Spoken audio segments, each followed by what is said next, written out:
Japan, population 127 million, one of the world's most advanced countries. But it sits on major Pacific fault lines, challenged by its topography, tested by natural disasters, earthquakes, landslides, typhoons. How does Japan protect its people from disasters? How does it build roads and bridges that can withstand the forces of nature? Disasters don't just happen in Japan, they're expected by a well-prepared people.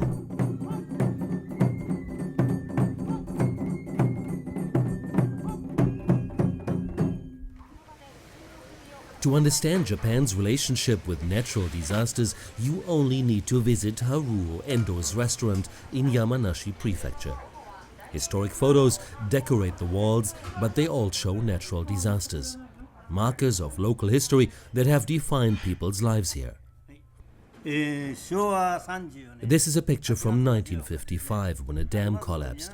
We built a levee, but then a typhoon hit and caused a major disaster in Nishimachi town. As they say, when it rains, it pours. And at this location, you can take it literally. Heavy typhoon rain softened the ground, then the whole forest slid downhill. This slope collapsed in 2011. The landslide blocked the river below and created a natural dam. The lake behind the dam has become bigger and bigger over time. If the dam bursts, the lake could turn into a flash flood, a threat for a village downhill. But securing the site takes time. In fact, it is so dangerous that the machinery is operated via remote control. So everybody here works hand in hand to prevent another disaster. The national government organizes construction tasks, the local government monitors new risks, and the community comes up with evacuation plans. Monitoring becomes the first step in preventing a catastrophe. Video cameras watch the site around the clock. Further downstream, a set of wires detects any sudden move of debris. Data are transmitted in real time to the emergency center.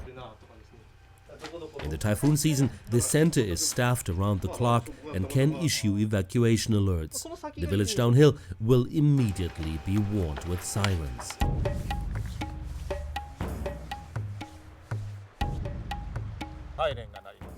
This is the siren that warns us when the wires have been triggered. Residents will then evacuate into a dedicated evacuation center, a former temple that has withstood disaster for more than 100 years.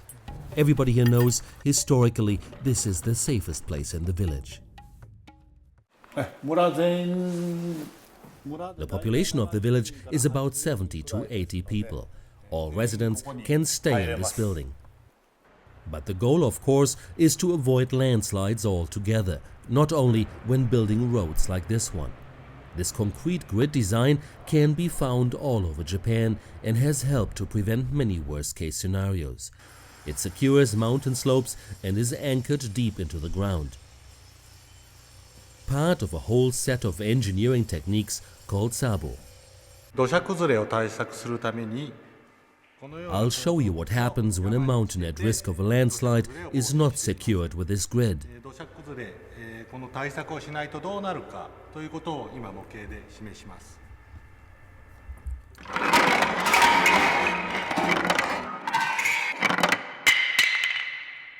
And there's a second design that avoids disasters like this one, the so-called Sabo Dam, a staggered design of dams which will let water pass but traps rocks and debris.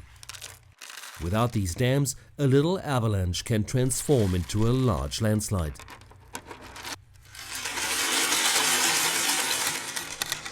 Sabo also includes the terracing of rivers so the water flow will slow down, giving better protection in the rainy season.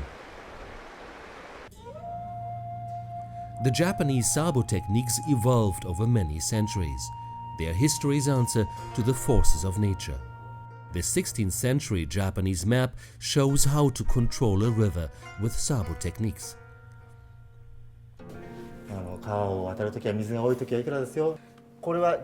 This is what we call jakago. You put stones inside and use them to prevent overflow on a riverbank. people in the community make these to protect themselves against floods. 地域の人たちによって水防のたびに作られていたものです。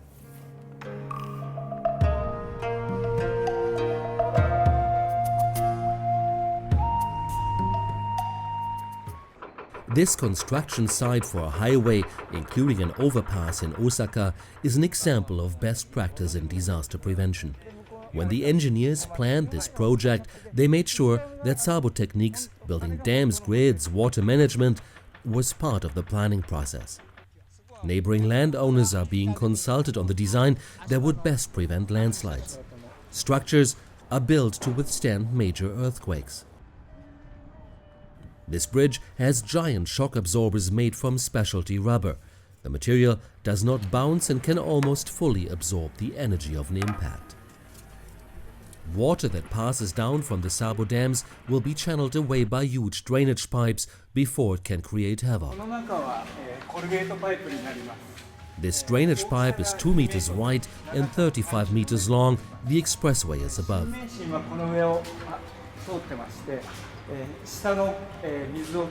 Disasters can happen anywhere and anytime, and Japan had more than its fair share of disasters. But good preparation makes sure there's always light at the end of the tunnel.